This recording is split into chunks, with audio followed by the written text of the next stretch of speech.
All right, welcome to Folder 8. Today, you will be able to determine the number of solutions of a linear equation. All right, you still need one of these papers. If you do not have one, make sure you ask your teacher for one. Just hit pause. All right, so on this first sprint that you'll be doing, make sure you write your name on the paper. You are in Folder 8. Today's date and your attempt. You will have 4 equations to solve in 4 minutes. And you'll have 2 step-out questions that need to be answered. And this will be turned into your teacher.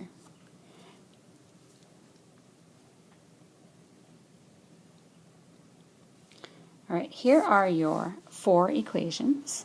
You will have 4 minutes.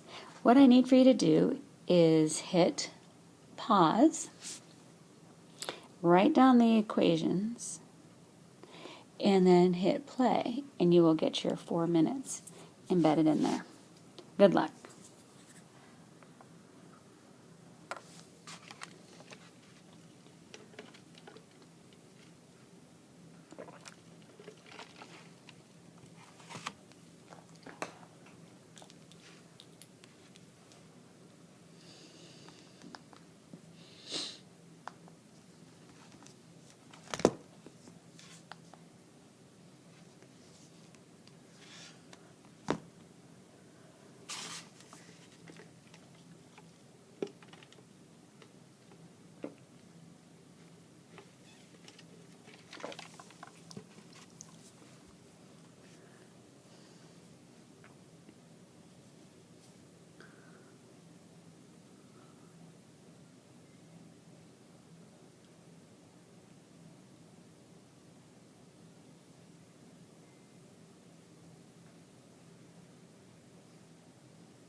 Okay, I hope that was long enough. We're going to go ahead and work on a few problems. Okay, so we're going to start with, I'm going to model the first question, number 1. So usually when I think about the number of solutions I can have, I either have one solution where a value of x makes the equation true.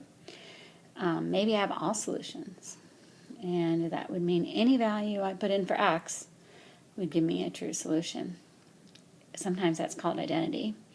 And then there's no solution, which means that any number I try to substitute in for x will not work. So we're going to go ahead and see which one we get here. So the first thing I always do is draw my line down the middle, like we've been doing. And before I even start circling x and knowing that's what I'm solving for, I want to get x to one side. So I have to simplify each side of the equation first. So what I'm going to do is start with distribution property here. So I get 4x, because I don't want to lose that, and 3 times 4 is 12x, and then I get plus 21. I can still keep simplifying down here, because 4x plus 12x can be combined to give me 16x, and I still have my 21. Can't combine that anymore because there aren't any like terms. Come to the other side, and I have to use distribution property again. 4 times 7 is 28. And bring down my x, plus 12 minus 3. Here, I need to combine these two. I get 12 minus 3, and that is 9. Okay, now I have everything already simplified. So I'm going to get x to one side. I'm going to go ahead and subtract 16x from both sides here. And again, I can start in different ways in order to do that. I'm left with 21, and that equals, what do I get here? I get 12x, and I get plus 9. I'm going to subtract 9 from both sides, and I get 12 equals 12x. Divide both sides by 12, and x equals 1. So x equals 1 is my solution. I'm going to go up and check that. So it should give me a true solution. So 4 times 1 plus 3 times 4 times 1 plus 7. So what do I get there? So that's 4 plus 7. 4 plus 7 is 11. Times 3 is 33. Plus 4 is 37. So that equals 37. Now let's try the other side there. So we're going to substitute in 1 again. So I'm just going to do it up here.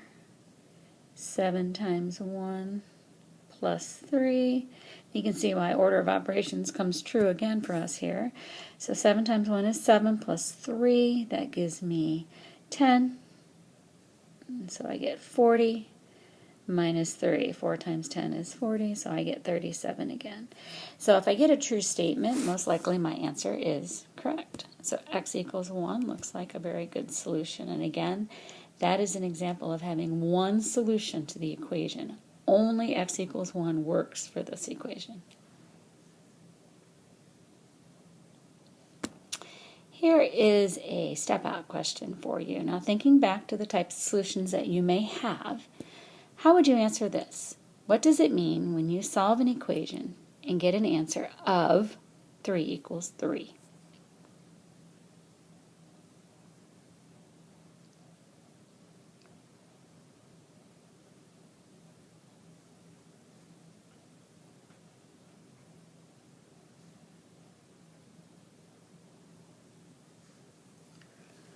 Okay, I'm going to go ahead and answer another question for you. I'm going to model example number 2. So again, I always need to make sure both sides of the equation are simplified and get x to one side. So I'm going to go to work here, and I'm going to do some distribution property. 2 times x is 2x, plus 2 times 1 is 2, and I get 2x minus 3. As I can see, 2x is the same on both sides. I'm going to go ahead and just subtract that from both sides. And I get down to 2 equals negative 3. This is a false statement. If you kept going, which some of you may have, and that is fine to do, subtract 2 on both sides and you would get 0 equals -5. This is still a false statement. What this means for us is that there is no solution to this equation.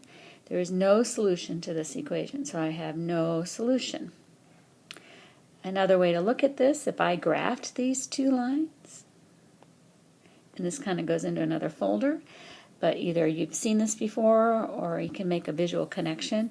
If I graphed these two lines, I might get something like this. These lines are parallel. They both have a slope of 2. They will never meet, which means that they will never have a solution. So there is no solution here.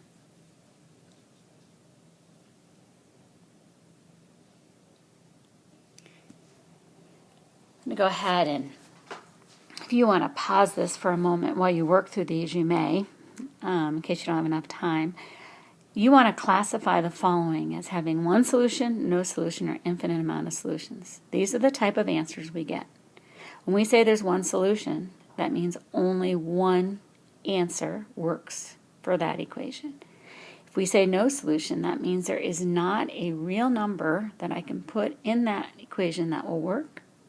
And if I say infinite solutions, that means that it's a true statement.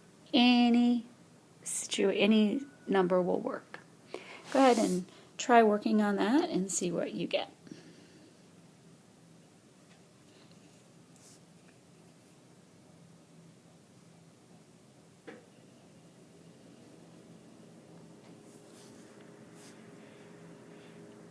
Okay, if you need more time, feel free to hit pause. Remember, this is a very important question. This leads to really understanding some deep things in algebra, and it will help you with the I-steps. Here is the remaining work for number 3 and 4.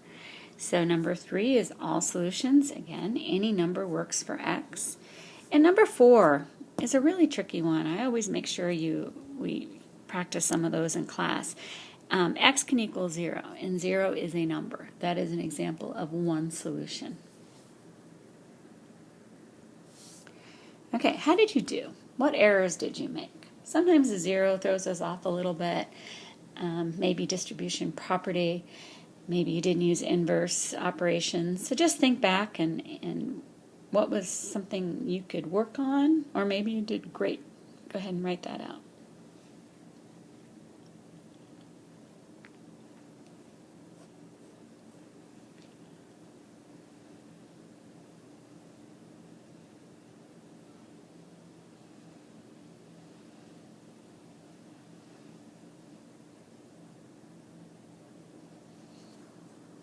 Okay, so you've circled your errors, you've named your errors, and you've thought about what can I do so that error won't happen again. So now it's time for sprint number 2. All right, so you're going to go to sprint number 2. Again, you're going to have 4 equations in 4 minutes. So go ahead and hit pause, write down those equations, and then go ahead and solve. So remember, you can have one solution, infinite, no solutions, and remember, x equals 0 is a solution. Good luck. You have 4 minutes.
Okay, that is enough time on those. If you need just a few extra minutes, go ahead and figure that out. Okay, here are the solutions in number 1, x equals 2. That means only 2 will work in that equation. Number 2, the answer is no solution, which means there is not a number that will work for x. Number 3, infinite amount of solutions. Any number you choose. You could substitute in and get a correct answer, get a true answer. And number 4, x equals 0. Again, that's just a form of one solution. How'd you do? Go ahead and mark your paper. One more reflection. How many did you get correct this time? Did your score improve? And by how much? So when you're done with this paper, please give the completed paper to your teacher. Thanks very much.